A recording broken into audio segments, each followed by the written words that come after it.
Já se passaram 5 anos desde que o último trem percorreu a linha entre Toronto e London. 5 anos desde os acontecimentos terríveis e inexplicáveis ocorridos na estação da pequena cidade canadense. Os eventos foram chamados de Trem da Morte, o que não fazia sentido por diversas razões. Após as investigações, que duraram meses, descobriram que o assassino era Jeff Hubel, o vigia da estação. As imagens das câmeras de segurança nunca foram reveladas. Segundo a polícia, eram chocantes demais para o grande público assistir, mas relatos dão conta que Jeff empunhava uma machete e avançava completamente nu sobre suas vítimas.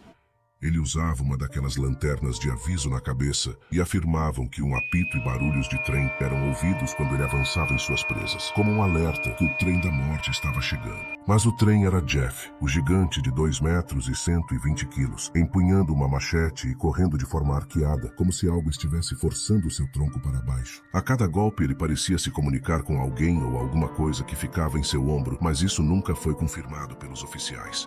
Você pensaria que as pessoas veriam aquilo vindo e correriam, mas não. Segundo relatos, as 3 ou 4 primeiras apenas ficaram lá paradas, olhando confusas, enquanto Jeff avançava em direção a elas e começava a cortá-las em pedaços com uma machete. A polícia foi chamada e tentou detê-lo, mas nada o derrubava ou parecia machucá-lo.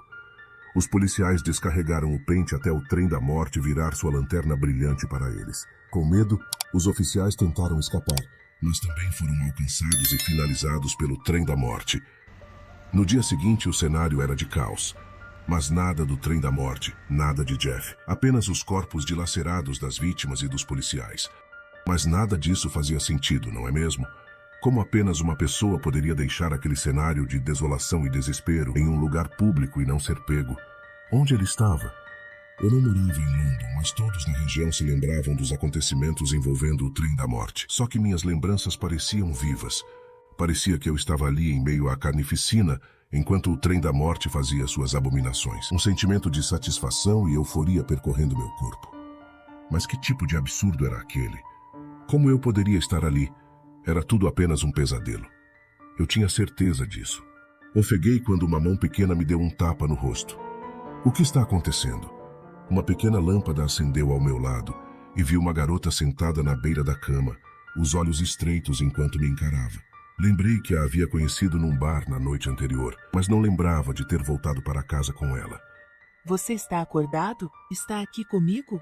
Ela tinha uma voz calma e mansa, mas sua presença ali não era nada reconfortante, mas sim assustadora. Senti vontade de voltar a dormir, mas ela poderia me bater de novo. Está sentindo algo rastejando dentro de você?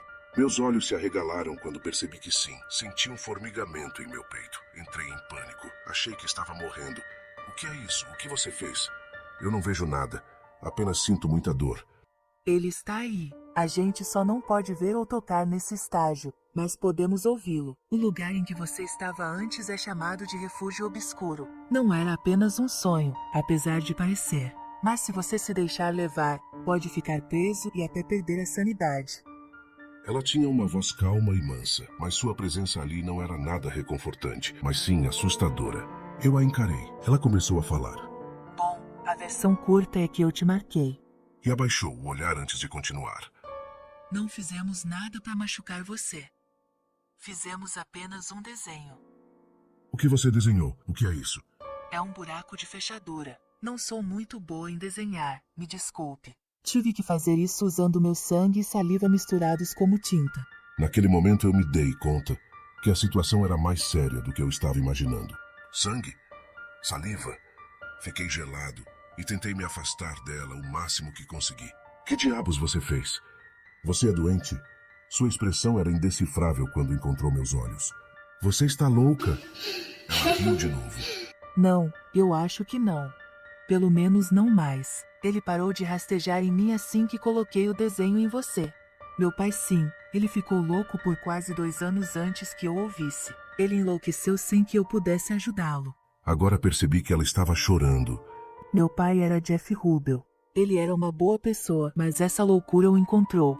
Isso não é um problema mental, mas uma coisa viva, que o fazia caçar e cometer atrocidades. Essa coisa rastejava e se esgueirava de pessoa para pessoa, até que encontrou meu pai. Finalmente fiquei desesperada o suficiente para querer curá-lo. Então comecei a prestar mais atenção. E não demorou muito para que eu acreditasse no meu pai. Ele queria que eu ajudasse a encontrar alguém para passar isso, mas eu achava que nunca ia dar certo. Eu podia ver que ele estava perdendo o controle rapidamente. Eu convenci meu pai a me ensinar o que precisava ser feito para tirá-lo daquela situação. Ele me fez prometer encontrar alguém cruel o bastante para merecer esse tormento. Mas como eu saberia? Eu não suportava sentir isso em mim, sabendo que essa loucura invadiria meu cérebro e me consumiria, assim como estava fazendo com meu pai. Suas próximas palavras me fizeram gelar por inteiro. Até que ele me guiou até você. Eu me arrepiei. Ela estava certa. Ainda podia sentir, como uma brisa leve, que algo estava lá, não apenas no meu peito, mas na escuridão atrás dos meus olhos, mexendo-se, procurando por rachaduras e feridas para explorar. Eu preciso que você entenda, para que você tenha alguma chance. Eu não fiz isso para bagunçar ou arruinar sua vida. Não é nada pessoal. Eu fiz isso para me salvar e salvar meu pai. E você pode fazer a mesma coisa. Talvez você encontre alguém que realmente mereça. Por que eu não simplesmente coloco isso de volta em você? Ela balançou a cabeça enquanto agitava a outra mão de forma negativa.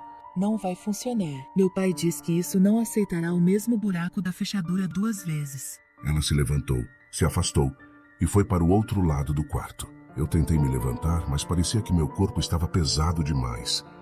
Quem era aquela mulher? Eu imaginei que você ficaria furioso e é por isso que estou indo embora antes que os efeitos dos remédios passem o suficiente para você conseguir me atacar. Eu realmente sinto muito. Boa sorte. E então ela se foi. Levou um bom tempo até que eu conseguisse me levantar e cambalear até a porta. Estávamos em um quarto de motel barato, não muito longe do bar que eu me lembrava de ter ido. Olhei no relógio e passava das 3 horas da manhã. Nesse horário não havia mais ônibus e os táxis eram raros. Acabei sentando em um banco por quase 1 hora esperando por um transporte. Eu estava fraco demais para caminhar para casa. O sono e a dormência me alcançando e eu entrando e saindo de sonhos estranhos e macabros o tempo todo. Pensei em ligar para a polícia, mas não tinha certeza do que dizer a eles. Fui drogado por uma mulher insana que desenhou uma fechadura no meu braço e inventou uma história bizarra. Quem acreditaria nisso? Eles ririam de mim. Finalmente consegui um táxi e voltei para casa. Já estava quase amanhecendo, então resolvi dormir. Na manhã seguinte eu decidiria o que fazer. Enquanto dormia, a escuridão reinava em meus sonhos. Algumas vezes me via na estação de London, no lugar que o trem da morte havia usado para suas atrocidades. Outras vezes eu estava embaixo da terra, rastejando por um túnel cheio de ratos. O cheiro era de podridão. Eu passava várias horas tentando escapar dos túneis. Todas as paredes eram feitas com peles e carne que sangravam quando eu as tocava e gemiam a cada passo. Algo vivia nesse lugar e estava atrás de mim, mas eu tinha que continuar me movendo. Apesar do cheiro, do barulho e do sangue, eu precisava seguir em frente. Durante todo esse tempo, meu invasor invisível estava rastejando dentro de mim, me sondando, me mordendo levemente, como se saboreasse o sabor da carne recém-encontrada. Eu respirei profundamente. Senti que havia retomado o controle do meu corpo. Senti que queria fazer aquilo. A presença rastejante fazia meu corpo vibrar. Abri meus olhos e olhei para a mulher amarrada na cadeira no meio de uma sala escura, suja, fétida. Não pude conter a euforia. Um sorriso maléfico tomou conta do meu rosto. Eu estou contando tudo isso porque quero que você entenda que agora eu acredito em você. Eu quero que saiba também que, como você disse, não é nada pessoal. Eu finalmente a encontrei, depois de meses a rastreando. Esfreguei o suor ardente escorrendo nos meus olhos. A dor tornava tudo mais nítido. Na minha mochila havia uma machete que afiei bem para ter um corte limpo. Assim que peguei a lâmina, a mulher começou a lutar, a se debater. Ela se desesperou. Queria se soltar de qualquer forma. Uma onda de calma invadiu meu corpo, dissipando o medo e a incerteza que me dominavam até então. Abaixei o olhar para a tatuagem em meu braço. Agora não havia mais como uma maldição, mas como uma parte intrínseca de minha existência. Era como se uma voz sussurrasse minha mente, me oferecendo poder, controle e uma conexão com algo maior, mais obscuro. Eu sabia que não poderia me livrar disso. Sabia que não queria me livrar disso. Ele me completa. Apertando a machete contra meu punho, desci a lâmina em um movimento brusco e único sobre a garota amarrada. Ela não teve tempo ou forças para gritar. Com uma sensação de alívio, me deitei em uma cama que havia no quarto. Permiti que a escuridão me envolvesse completamente. No lugar do medo, uma sensação de empoderamento emergiu enquanto eu me entregava ao ser rastejante. Em meu rosto, apenas um brilho intenso, como se fosse uma lanterna. Senti um peso enorme sobre meus ombros, arqueando-me, e apenas ouvi um som estridente.